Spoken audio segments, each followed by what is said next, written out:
արագ։ Անկեղծ ասած, այս ասուլիսին գալուց առաջ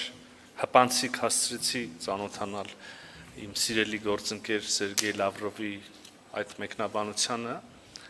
Ուզում եմ ասել, որ պարոն Լավրովի տեղեկատվությունը ճիշտ չէ եւ ամբողջական չէ։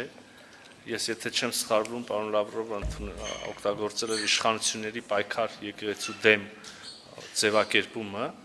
կրկին պարոն Լավրովի տեղեկատվությունը բոլորովին չի համապատասխանում իրականությանը, Հայաստանում չկա իշխանությունների պայքար եկեղեցու դեմ, այն ինչ նկատի ունի պարոն Լավրովը, հավանաբար վերաբերում է եկեղեցական մի քանի գործիչների կողմից Հայաստանի Հանրապետության քաղաքականությանը ուրեմն խառնվելու, քաղաքական գործընթացներին մասնակցելու եւ համաձայն արդեն մեր իրավապահ մարմինների ոչ ուրեմն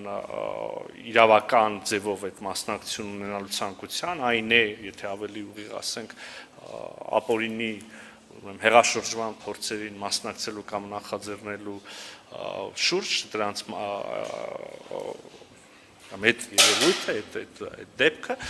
եւ կրկին ուզում եմ ընդգծել, սա իրավական process է եւ սա Հայաստանի Հանրապետության ներքին գործն է, ինչպես դուք մեջբերեցիք իրավացիորեն, պարոն Լավրովը ավելի լավ է չխառնվի Հայաստանի Հանրապետության ներքին գործերին եւ ներքին քաղաքականությանը։ Կուզեի օգտվել առիթից եւ նույն կոչը անել նաեւ պարոն Լավրովի ռուսական խորհրդարանական գործընկերներին, մեդիա գործընկերներին։ Ես կարծում եմ, որ Ռուսաստանի Դաշնության եւ պաշտոնյաները,